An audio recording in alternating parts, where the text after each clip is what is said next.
નમસ્કાર, ન્યૂઝ બુલેટિનમાં આપનું સ્વાગત છે। હું છું પંકજ શર્મા। શરૂઆત મહત્વપૂર્ણ ખબરથી। અમદાવાદમાં વધુ એક ટ્રક ચાલકે યુવકનો ભોગ લીધો છે। શીલજ સર્કલ પાસે અકસ્માત થયો। ટ્રક સાથે અથડાતા મોપેડ ચાલકનું મૃત્યુ થઈ ગયું।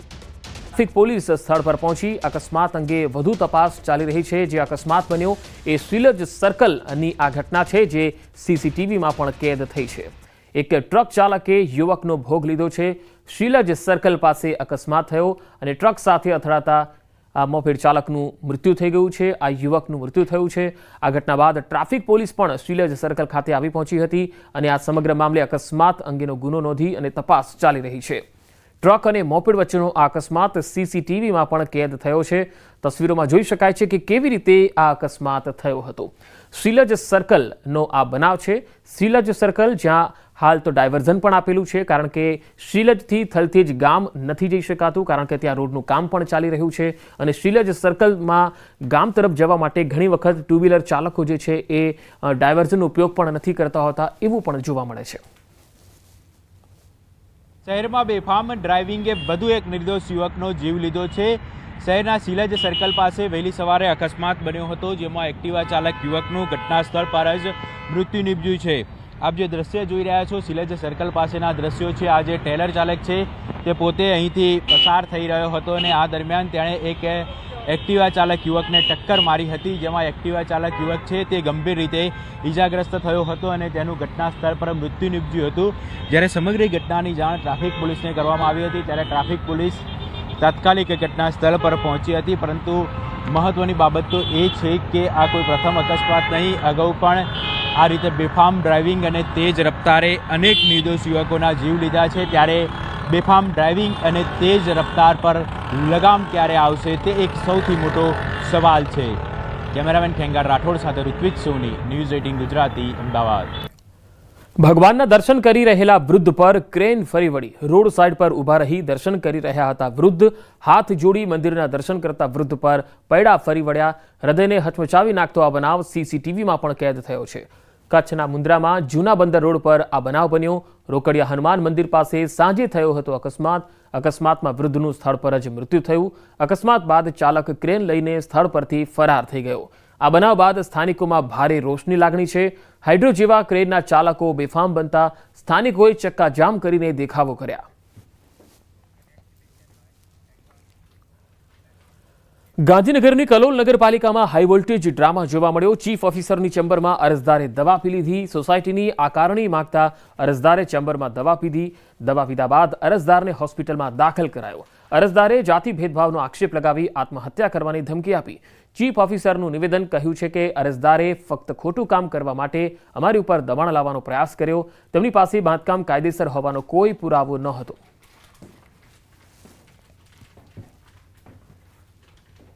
આજે અમારી પાસે આવી અને એમણે જાત જાતના એલિગેશન કરી અને તમે જાતિ ભેદભાવ કરો છો એ પ્રમાણેના આક્ષેપો કર્યા છે અને દવા પીને આત્મહત્યા કરવાની ધમકી આપી છે। અને આજે દવા પી અમારી ચેમ્બરમાં દવા પી અને પછી જતા રહ્યા છે અને સાથે બોટલ પણ લઈ ગયા છે। અને બોટલનું પીણું પણ એવું કંઈ ઝેરી છે નહીં, પણ ફક્ત ને ફક્ત અધિકારીને પ્રેશરમાં રાખી અને ખોટું કામ કરવા માટે આ પ્રકારનું કર્યું છે। અને હવે વાત નર્મદા ડેમની।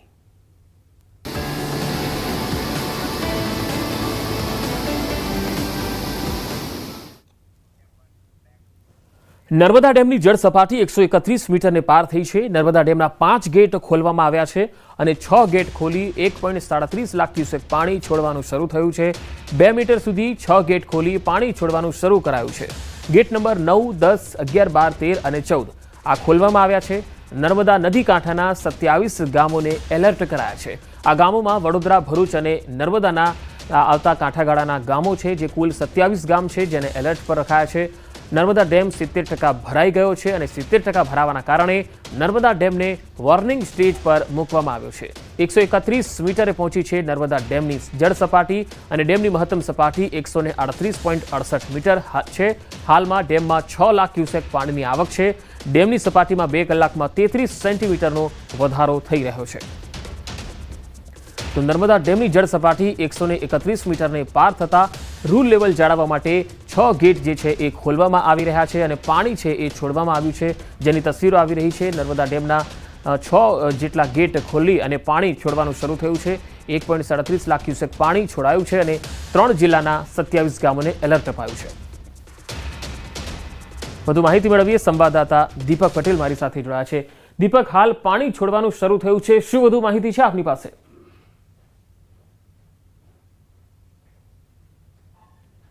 પંકજ, ખાસ વાત કરીએ તો જે નર્મદા ડેમ છે જેના ઉપરવાસમાં મધ્યપ્રદેશમાં સારો વરસાદને લઈ આજે નર્મદા ડેમમાં 6 લાખ જેટલું ક્યુસેક પાણી આવતું અને આ પાણીના આવવાને કારણે ખાસ નર્મદા ડેમ છે જે 131 મીટરે પહોંચી ચૂક્યો છે.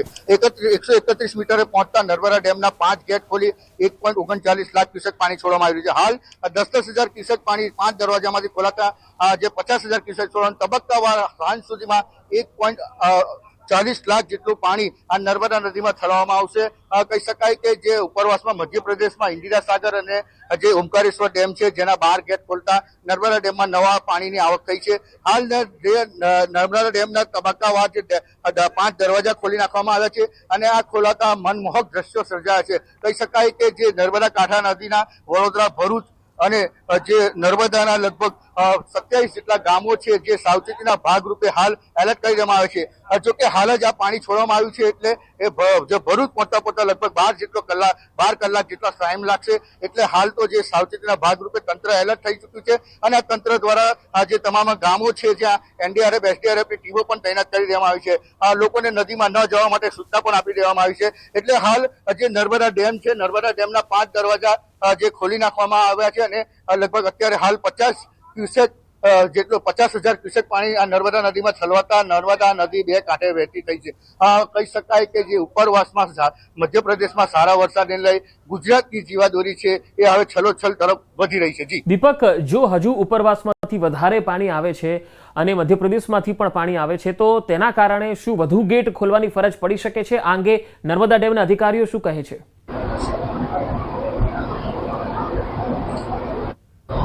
હા, બિલકુલ પંકજ, ખાસ વાત કરીએ તો અત્યારે તમને હું દ્રશ્ય બતાવવા જઈ રહ્યો છે કે 5 ગેટ ખોલવામાં આવ્યા છે પરંતુ અત્યારે 6 લાખ જેટલું ક્યુસેક પાણી મધ્યપ્રદેશમાં ઓમકારેશ્વર ડેમમાંથી છોડવામાં આવ્યું છે અને આ 6 લાખ ક્યુસેક પાણી જે આવતા 131 મીટરે પહોંચી છે ત્યારે તંત્ર દ્વારા પણ તેની સાવચેતીના ભાગરૂપે જે રૂલ લેવલ સાચવવાનું હોય છે જેને લઈ હાલ 5 દરવાજા ખોલી 50,000 થી 1 લાખ સુધી ક્યુસેક પાણી હાલ છોડવામાં આવશે. જો તબક્કાવાર ઉપરથી જે પાણી વધારવાનો આવરો થશે તો નર્મદા ડેમના જે 5 દરવાજા છે જેને તબક્કાવાર એક કરી અને 6 થી 7 જે દરવાજા છે જે ખોલવામાં આવશે. હાલ 30 દરવાજા છે નર્મદા ડેમના એ અત્યાર સુધીમાં એક જ વાર ખોલવામાં આવ્યા હતા પરંતુ હવે જે ઉપરવાસમાંથી કેવું પાણી આવરો થઈ રહી છે તેના પર જે તંત્ર છે તે મીટ મારી બેઠું છે. કહી શકાય કે જે હાલ ઉપરવાસમાંથી 6 લાખ ક્યુસેક પાણી આવ્યું છે. જો સાંજ સુધીમાં બીજું 6 લાખ ક્યુસેક પાણી આવે તો 5 દરવાજાની જગ્યાએ 10 દરવાજા ખોલવાનો વારો આવશે. જી પંકજ. જી દીપક, આભાર માહિતી આપવા માટે. તો આ તરફ મહેસાણામાં સતલાસણા ધરોઈ ડેમમાં પણ પાણી છોડવામાં આવ્યું છે. સાબરમતી નદીમાં 800 ક્યુસેક પાણી છોડાયું છે. ધરોઈની જળ સપાટી 617.96 ફૂટ થઈ છે અને આ ડેમમાં પાણીની આવક 1031 ક્યુસેક છે. ધરોઈ ડેમમાં 84.65% પાણીનો જથ્થો છે. ઓગસ્ટમાં પણ ભારે વરસાદ થઈ શકે છે. હવામાન નિષ્ણાત અંબાલાલ પટેલે આગાહી કરી છે. 3 ઓગસ્ટ સુધી વરસાદી ઝાપટા થઈ શકે. 6 થી 10 ઓગસ્ટમાં વધુ વરસાદી ઝાપટાની સંભાવના છે. 18 થી 22 ઓગસ્ટમાં ભારે વરસાદ થઈ શકે. ઓગસ્ટના અંતમાં બંગાળના સાગરમાં સિસ્ટમ છે જે બંગાળ સાગરમાં ડીપ ડિપ્રેશન બની શકે છે. ગુજરાત સુધી અસર થઈ શકે છે એવું અંબાલાલ પટેલનું અનુમાન છે. મુંબઈ, દક્ષિણ ગુજરાતમાં વરસાદ થઈ શકે છે. દક્ષિણ ગુજરાતના કેટલાક ભાગમાં 8 થી 10 ઇંચ વરસાદ થઈ શકે તો સૌરાષ્ટ્રના કેટલાક ભાગોમાં પૂર આવી શકે. વરસાદ જ્યાં ચડે ત્યાં પડવાની શક્યતા છે. માસમાં વરસાદ થવાની શક્યતા વધુ છે. ભારેથી અતિ ભારે વરસાદ થવાની પણ શક્યતા રહેશે. જો કે હાલમાં પહેલી, બીજી, ત્રીજી ઓગસ્ટે રાજ્યના ભિન્ન ભિન્ન ભાગમાં વરસાદ ઝાપટા પડશે. 6 થી 10 ઓગસ્ટમાં વધુ વરસાદી ઝાપટા પડવાની શક્યતા રહેશે. 18 થી લગભગ 20-22માં કેટલાક ભાગમાં ભારે વરસાદ ઝાપટા પડવાની શક્યતા રહેશે. પણ ઉલ્લેખનીય છે કે ઓગસ્ટના છેલ્લા સપ્તાહમાં એમજીઓની સ્થિતિ લગભગ 12, 13, 14 જુલાઈથી મજબૂત થતાં જે વૈશ્વિક લેવલની સિસ્ટમ છે તે ત્યાંની અસર ભારત ઉપર આવતા બંગાળ ઉપસાગરમાં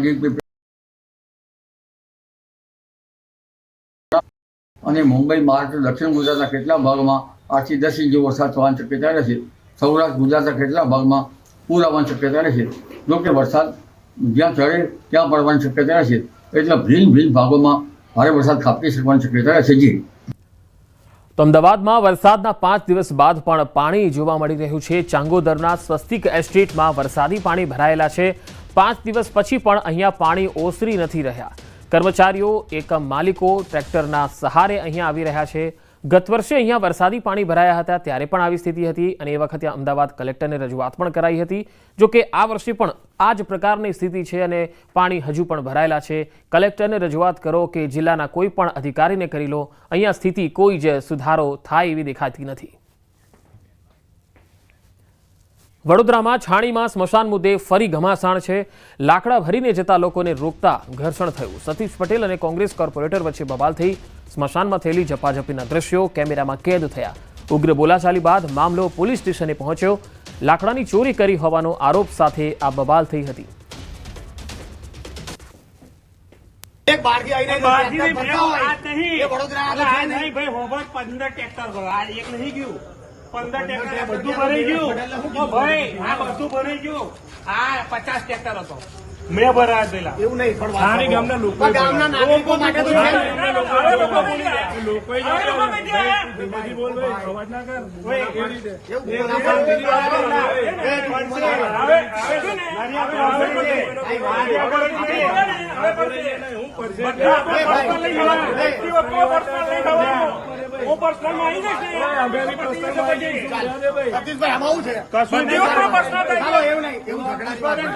ગયા ને અમે 7,000 રૂપિયા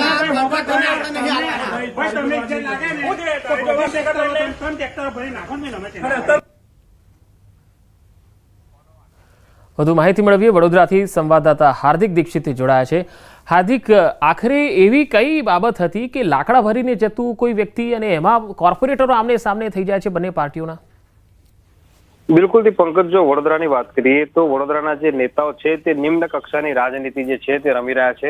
અસલમાં આખો વિવાદ એવો છે કે ધર્માદા ટ્રસ્ટ છે તેના દ્વારા છાની સ્મશાનમાં લાકડા સહિતની સુવિધા જે છે તે આપવામાં આવતી હતી. પરંતુ વડોદરા કોર્પોરેશને નિર્ણય કર્યો કે જે સંસ્થાઓ છે તે હવે સ્મશાનોનો વહીવટ નહીં કરે અને આખી જે કોન્ટ્રાક્ટ પદ્ધતિ છે તેનાથી સ્મશાનોનું સંચાલન કરાશે. ત્યારે જે ટ્રસ્ટ દ્વારા આ લાકડા દાનમાં આપવામાં આવ્યા હતા એ ટ્રસ્ટ દ્વારા એવો નિર્ણય કરાયો હતો કે આસપાસના જે ગામો છે કે જ્યાં લાકડાની જરૂર છે ત્યાં મફતમાં લાકડા જે છે તે પહોંચાડવામાં આવે. ત્યારે ગઈકાલે આજે લાકડા પહોંચાડવાની પ્રક્રિયા ચાલી રહી હતી. દરમિયાન કોંગ્રેસના કોર્પોરેટરો ધસી આવ્યા હતા અને તેમના દ્વારા સમગ્ર મામલે જે છે તે વિરોધ કરવામાં આવ્યો હતો. અને જે ટ્રસ્ટના સંચાલકો છે, ટ્રસ્ટીઓ છે, તેમનું એવું કહેવું છે કે તેમના દ્વારા લાકડા મફતમાં આપવામાં આવી રહ્યા છે, પરંતુ જે કોન્ટ્રાક્ટરના હાથમાં આખું સંચાલન છે તે કોન્ટ્રાક્ટર જે છે તે કોર્પોરેશન પાસેથી તગડી રકમ તો વસૂલવાનો જ છે. એટલે નાગરિકોને જે છે તે ક્યાંક ને ક્યાંક અહિત થતું અહીંયા દેખાઈ આવે છે. એના કારણે જ આખું રાજકારણ છે તે ખેલાયું હતું અને વડોદરા શહેરનું આજે સ્મશાનનું રાજકારણ જે છે તે વડોદરા વાસીઓમાં ચર્ચાનો વિષય બન્યું છે. અને અત્યારે છાની સ્મશાનની સ્થિતિની વાત કરીએ તો જે ધર્માદા ટ્રસ્ટ છે તેમના દ્વારા લાકડા જે છે તે એકઠા કરીને અન્ય ગામો કે જેમને જરૂરિયાત છે તેમને પહોંચાડવાની પ્રક્રિયા જે છે તે કરવામાં આવી રહી છે. પંકજ. જી હાર્દિક, આભાર માહિતી આપવા માટે. જૂનાગઢના શીલબારા ગામે પોલીસ અને માછીમારો વચ્ચે ઘર્ષણ થઈ ગયું. માછીમારી કરવા જતા બોટોને પોલીસ દ્વારા અટકાવવામાં આવતા મામલો વિચક્યો હતો. પોલીસે જાહેરનામાની અમલવારી કરાવતા માછીમારો નારાજ થઈ ગયા. 3 બોટ સામે પોલીસે કાર્યવાહી કરી. માછીમારી કરવાની મનાઈ ફરમાવવા છતાં માછીમારો દરિયામાં માછીમારી માટે જઈ રહ્યા હતા. 15 ઓગસ્ટ સુધી માછીમારી ન કરવાનું જાહેરનામું છે. માછીમારો અને પોલીસ વચ્ચે ઘર્ષણના આ દ્રશ્યો સામે આવ્યા. બનાસકાંઠાના ધાનેરામાં ફરી ખાતરના ધાંધિયા. ખાતર માટે ખેડૂતો સવારથી જ કતારોમાં લાગી ગયા છે. સતત 10 દિવસથી ખાતર ન મળતા રોષ જોવા મળ્યો. ચોમાસુ વાવણી માટે ખેડૂતોને ભારે મુશ્કેલી જોવા મળી. ખેતી કામ છોડી ખેડૂતો ખાતર માટે કતારોમાં લાગી રહ્યા છે. આ તસવીરો તમે જોઈ શકો છો. ખેડૂતોની કેવી દશા છે. ચોમાસુ વાવણી માટે ખેડૂતોને ભારે મુશ્કેલી પડી રહી છે. 10 દિવસથી અહીંયા ખાતર નથી મળી રહ્યું. ધાનેરામાં આ સ્થિતિ છે. વધુ માહિતી મેળવીએ. સંવાદદાતા કિશોર તુવર જોડાયા છે બનાસકાંઠાથી. કિશોર, ધાનેરામાં ખાતર માટેના આ ધાંધિયા શું કારણ છે અને શું કહી રહ્યા છે ખેડૂતો? ચોક્કસથી કાંકરેજ, થરાદ ધાનેરામાં પણ ખાતરના ધાંધિયા જોવા મળી રહ્યા છે. ખાતર લેવા માટે ખેડૂતોએ જે છે અત્યારે લાંબી લાઈનો લગાવી રહી છે. સતત 7-8 દિવસથી ખાતર ન મળતા ખેડૂતો અત્યારે પરેશાન બન્યા છે. જેવી જ ગાડી આવે છે તેવા જ સ્ટોક આવે છે તેવી જ લાઈનો લાગી જાય છે અને સ્ટોક તાત્કાલિક પૂર્ણ થઈ જતો હોવાથી ખેડૂતોને વેલા મોડે પાછું પણ ફરવું પડે છે. મહત્વની વાત તો એ છે કે 30 દિવસ સુધી પ્રથમ ખાતરની જે જરૂરિયાત હોય છે ખેડૂતોને, એના માટે ખેડૂતો લાઈનમાં લાગતા હોય છે. તમામ કામો છોડીને ખાતર માટે લાઈનમાં લાગે છે, પરંતુ તેમને ખાતર ન મળતા અનેક વાર પરત પણ ફરવું પડતું હોય છે અને બીજા દિવસે ફરી ખેડૂતો લાઈનો લગાવતા હોય છે. આમ કાંકરેજ, થરાદ બાદ હવે ધાનેરામાં પણ ખાતરની અછત જોવા મળી રહી છે. પંકજ. જી કિશોર, આભાર માહિતી આપવા માટે. ગીર સોમનાથમાં ગીર ગઢડામાં ખૂંખાર સિંહણ પાંજરે પુરાઈ. કણકિયા ગામે સિંહણે વૃદ્ધા પર હુમલો કર્યો હતો. શૌચાલય જતા વૃદ્ધા પર હુમલો કરતા મોત નીપજ્યું હતું. ખૂંખાર સિંહણના ત્રાસથી ગ્રામજનો પરેશાન હતા. આખરે સિંહણ પાંજરે પુરાતા હાશકારો થયો છે. મોડી રાત્રે બકરાનું મારણ કરવા આવતા સિંહણ પાંજરે પુરાઈ હતી.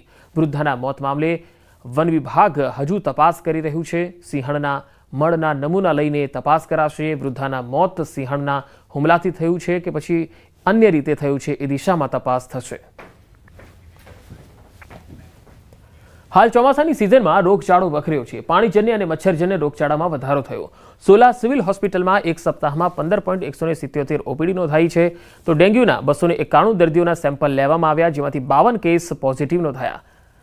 મેલેરિયાના 465 દર્દીઓના સેમ્પલ લેવામાં આવ્યા, જેમાંથી 12 પોઝિટિવ આવ્યા. છેલ્લા એક મહિનામાં 60,000 ઓપીડી નોંધાઈ છે. સાથે જ ઝાડા ઉલટી અને વાયરલના કેસ પણ વધ્યા. બાળકોમાં તાવ, ઉલટી, ઉધરસની ફરિયાદ થઈ રહી છે.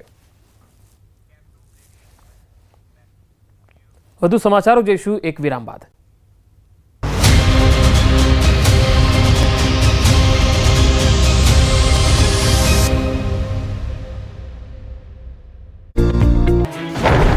ગુજરાતમાં 2 દિવસથી વરસાદનું જોર ઘટ્યું છે. હવે થોડા દિવસ મેઘરાજા વિરામ લેશે. રાજ્યભરના વરાપ નીકળશે. હવામાન વિભાગે આગાહી કરી છે કે હવે 7 દિવસ સુધી ભારે વરસાદ પડે તેવી કોઈ સિસ્ટમ નથી. એટલે રાજ્યભરમાં છૂટો છવાયો ઝાપટારૂપી વરસાદ પડશે. થંડરસ્ટોર્મ એક્ટિવિટીના કારણે સામાન્યથી મધ્યમ વરસાદ પડી શકે. અમદાવાદમાં સામાન્યથી મધ્યમ વરસાદ પડી શકે. 30 जुलाई से लेकर 5 अगस्त तक हल्का से मध्यम बारिश होने का संभावना है अनेक स्थानों में राज्य में, और जो आज कोई भारी बरसात का वार्निंग नहीं दिया गया है. ઉપરવાસમાં ભારે વરસાદના પગલે દાહોદના અદલવાડા ડેમમાં પાણીની વિપુલ પ્રમાણમાં આવક થઈ હતી. ધાનપુર પંથકમાં ભારે વરસાદને કારણે અદલવાડા ડેમ ઓવરફ્લો થયો. ડેમ ઓવરફ્લો થતાં નયનરમ્ય દ્રશ્યો સર્જાયા. વધારાનું પાણી નળીશ્વર નદીમાં છોડાશે. તો મહીસાગર જિલ્લાના કડાણા ડેમમાં ઉપરવાસમાંથી સતત પાણીની આવકના પગલે ડેમ 60% જેટલો ભરાયો છે. દરરોજ 20,000 ક્યુસેક પાણીની આવક નોંધાઈ રહી છે, જેથી ડેમ 60% જેટલો ભરાઈ ગયો. હાલ ડેમની સપાટી 406 ફૂટે પહોંચી. આ તરફ સાબરકાંઠા અને અરવલ્લી જિલ્લામાં કુલ 12 જેટલા જળાશયમાં પણ પાણીની આવક વધી છે. મોટાભાગના જળાશયો આ વર્ષે 70 થી 100% ભરાવાની તૈયારી છે, જેથી ખેડૂતોમાં ખુશીનો માહોલ છે. બાવળા જ નહીં, આસપાસના ગામડા પણ 4 દિવસથી પાણીમાં ડૂબેલા છે. બાવળા પંથકમાં વરસાદના વિરામ બાદ પણ જળબંબાકારની સ્થિતિ છે. બાવળા તાલુકામાં આવેલા રૂપાલ ગામમાં ચોતરફ પાણીનો પહેરો છે. પાણીના ઉકેલ માટે કોઈ ઉપાય નથી. છેલ્લા 4 દિવસથી લોકો પાણીમાં રહેવા મજબૂર બન્યા છે. રૂપાલના 10 ઘરના લોકોને સ્થળાંતર કરવાની ફરજ પડી છે. 4 દિવસથી ઘરમાં પાણી હોવાથી આખરે પરિવારે ગામના ઊંચાઈવાળા વિસ્તારમાં રહેવા જવાનો વારો આવ્યો છે. બનાસકાંઠામાં પડેલા વરસાદે ઠેર ઠેર પાણી કરી દીધું છે. ડીસાના ધામમાં, વરણ, જેનાલ, લક્ષ્મીપુરા, પેછડાલ સહિતના ગામોમાં પાણી ભરાયા હતા. 3 દિવસ પહેલા પડેલા વરસાદને પાણી હજુ પણ ઓસર્યા નથી. જેનાલ ગામે હજુ પણ ખેતરોમાં ખેડસમાં પાણી ભરાયેલા છે. જેનાલ ગામથી નાની ગામને જોડતા માર્ગ પર રેલવે અંડરપાસમાં ગળાડૂબ ભરાયેલા પાણીને હજુ સુધી નિકાલ કરાયો નથી, જેના કારણે નાણી અને જેનાલ ગામ વચ્ચેનો સંપર્ક પણ તૂટ્યો છે.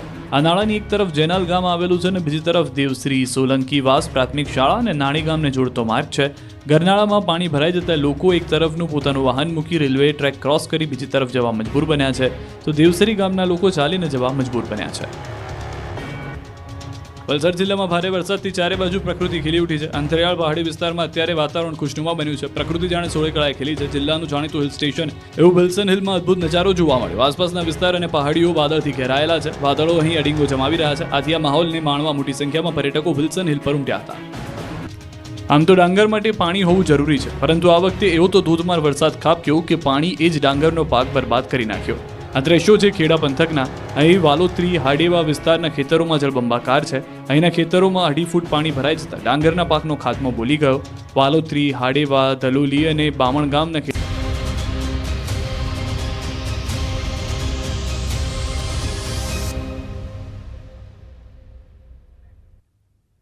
Welcome back. ગુજરાતમાં ઇન્કમટેક્સ વિભાગે મોટી કાર્યવાહી કરી. પહેલી વખત રાજકોટમાં ઇન્કમટેક્સ વિભાગ દ્વારા વેચાણ દસ્તાવેજો અંગે સબ રજિસ્ટ્રાર કચેરીમાં સર્વેની કામગીરી કરાઈ, જેને લઈ સરકારી અધિકારીઓ તેમજ બિલ્ડર લોબીમાં ફફડાટ છે. પ્રોપર્ટી અંગે પૂરતી વિગતો દર્શાવતો રિપોર્ટ ન કરવામાં આવતો હોવાની ફરિયાદ મળતા આવકવેરા વિભાગના INCIનું સર્ચ ઓપરેશન શરૂ થઈ ગયું છે. ઇન્કમટેક્સ વિભાગે 30 લાખથી વધુની કિંમતના વેચાણ દસ્તાવેજોની એન્ટ્રી ચકાસી છે. BH કોલેજના મેદાનમાં આવેલ સબ રજિસ્ટ્રાર કચેરી ઝોન 5માં આ તપાસ કરાઈ. આવનાર દિવસોમાં અન્ય ઝોનલ કચેરીઓમાં પણ તપાસ હાથ ધરાઈ શકે છે. આ કાર્યવાહીથી શહેરની બિલ્ડર લોબીમાં પણ ભારે ફફડાટ છે.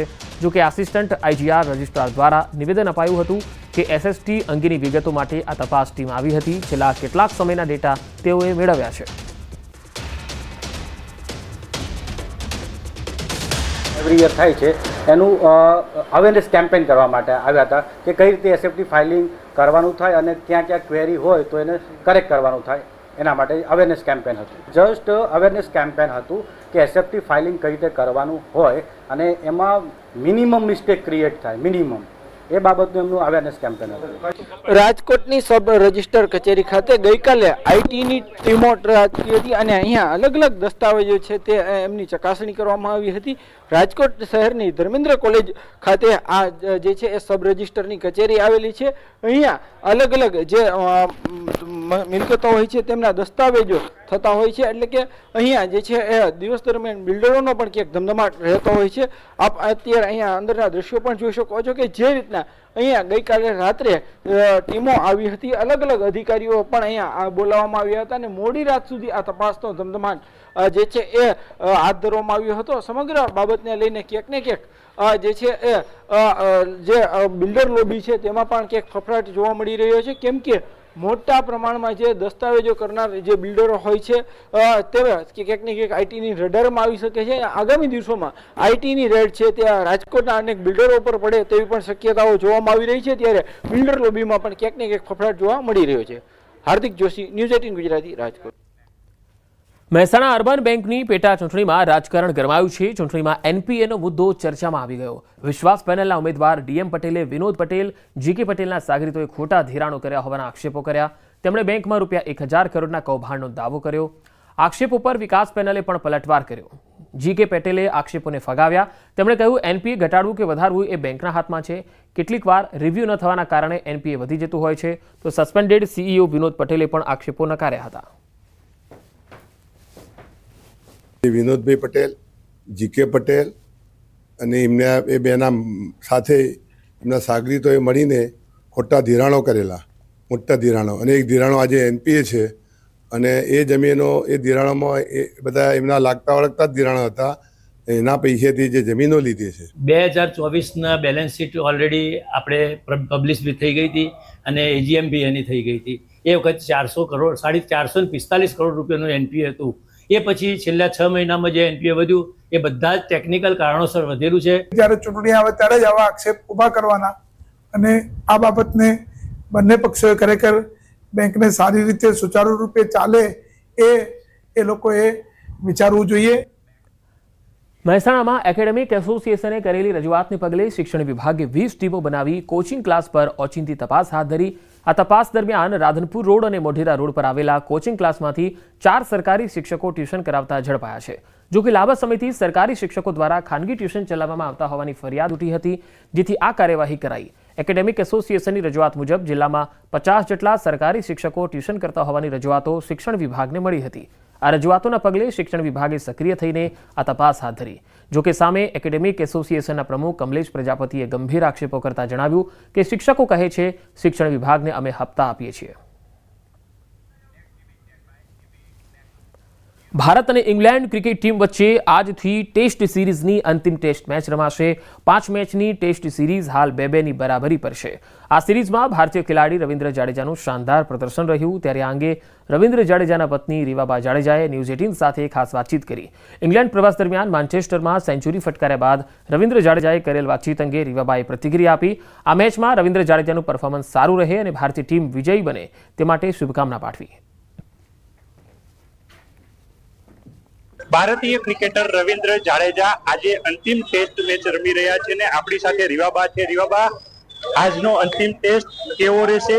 બાપુનું અગાઉ પણ શાનદાર પરફોર્મન્સ ને આજે કેવું પરફોર્મન્સ? બિલકુલ નિર્ણાયક મેચ છે અને ક્યાંક શ્રેણી જે સમગ્ર શ્રૃંખલા છે જીવંત બની છે.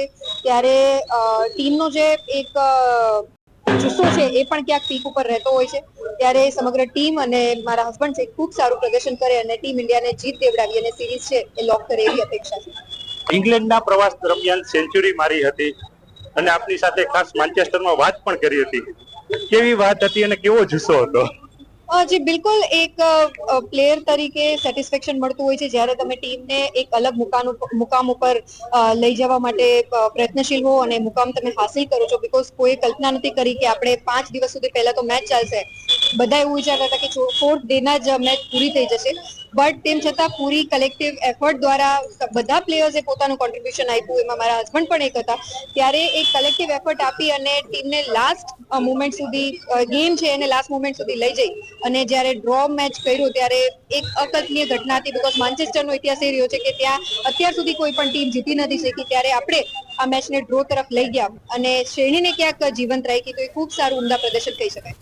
આજની મેચમાં શું જોઈ રહ્યા છો અને કેવો જુસ્સો ટીમ ઇન્ડિયા માટે? જી બિલકુલ, બહુ સરસ અને ક્યાંક આ શૃંખલા આપણે જીતી શકીએ, ઇક્વલ કરી શકીએ એ માટે પણ ટીમ સતત એક ઉત્સાહથી ભરેલી છે. તો હું ટીમને બેસ્ટ વિશેસ આપીશ. Thank you. ટીમને બેસ્ટ વિશેસ આપી રહ્યા છે જામનગરના રવિન્દ્ર જાડેજાના પત્ની રીવાબા જાડેજાએ વાતચીત કરી અને ટેસ્ટ મેચમાં રવિન્દ્ર જાડેજા અને ટીમનું શાનદાર પરફોર્મન્સ રહે તેવું કહ્યું છે. કિંજલ કાસરિયા, ન્યૂઝ 18 ગુજરાતી, જામનગર.